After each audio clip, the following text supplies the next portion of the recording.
دوستوں، جیسا کہ آپ سب کو معلوم ہے کہ مور ایک بہت ہی خوبصورت پرندہ ہے، لیکن یہ اس سے بھی زیادہ خوبصورت جنت میں تھا۔ مور کی خوبصورتی اور اس کے حسن پر سبھی پرندے ناز کرتے تھے، لیکن ان سب خوبیوں کے باوجود بھی مور نے ایسی کیا غلطی کر دی کہ جس سے اللہ تبارک و تعالیٰ نے مور کو جنت سے نکال دیا۔ اللہ تبارک و تعالیٰ نے جب حضرت آدم علیہ السلام اور اماں حوا کو پیدا فرمایا تو اس کے بعد ان کو جنت میں بھیج دیا۔ دونوں جنت میں بہت ہی سکون سے زندگی گزار رہے تھے، بہت ہی مزیدار اور لذیذ پھل اور میوے کھایا کرتے تھے، لیکن ایک اناج جس کو کھانے سے اللہ پاک نے منع فرمایا تھا وہ اناج گندم تھا۔ اب آپ کو بتا دوں کہ آدم علیہ السلام کی وجہ سے ہی شیطان کو جنت سے نکال دیا گیا تھا۔ اسی وجہ سے شیطان کو حضرت آدم علیہ السلام سے دشمنی ہو گئی تھی۔ شیطان کی یہ خواہش تھی کہ وہ کسی بھی طرح حضرت آدم علیہ السلام کو جنت سے نکال دے اور ساتھ میں اماں حوا بھی جنت سے نکل جائیں۔ جب شیطان کو یہ خبر ہوئی کہ حضرت آدم علیہ السلام کو تمام میوے کھانے کی اجازت ہے، جس کا نام گندم ہے اسے کھانے کی اجازت نہیں ہے، تو شیطان بہت خوش ہوا۔ شیطان نے کہا کہ کیوں نہ بدلہ لیا جائے۔ شیطان جنت کے دروازے پر پہنچا اور وہاں بیٹھا رہا اور 300 سال تک وہاں بیٹھا رہا کہ کوئی جنت کے دروازے سے باہر آئے اور شیطان اس سے بات کر سکے۔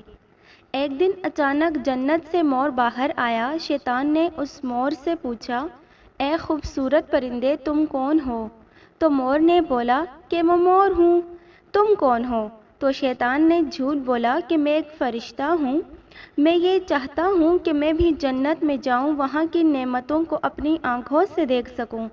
کیا تم مجھے جنت کے اندر لے جاؤ گے؟ میں تمہیں اس کے بدلے 3 ایسی باتیں بتاؤں گا جس سے تمہیں اپنی زندگی حاصل ہو جائے گی۔ تمہیں کبھی بڑھاپا اور بیماری نہیں آئے گی، تم ہمیشہ جنت میں ہی رہو گے۔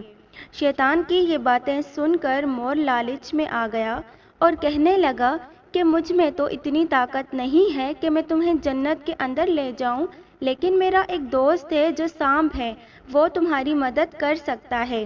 یہ کہہ کر مور نے اپنے دوست سانپ کے پاس آیا اور اس سے ساری بات بتائی۔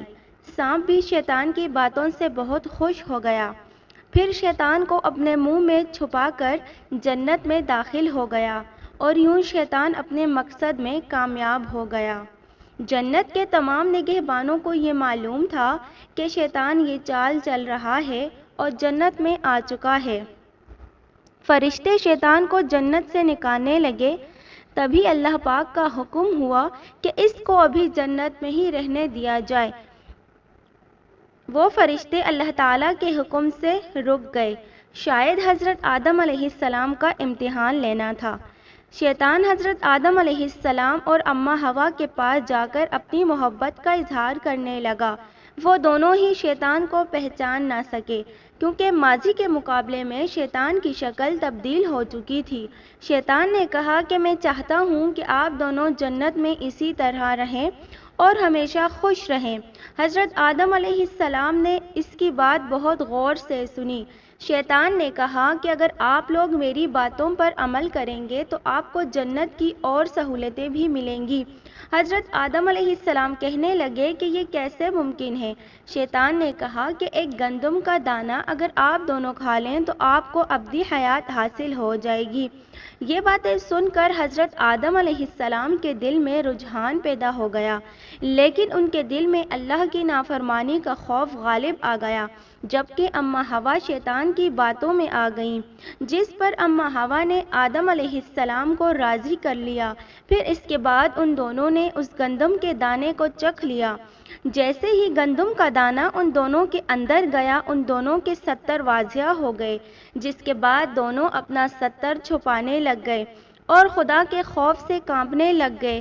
اس دوران اللہ نے فرشتوں کو حکم دیا کہ حضرت آدم علیہ السلام اور اماں حوا دونوں کو جنت سے زمین پر اتار دو۔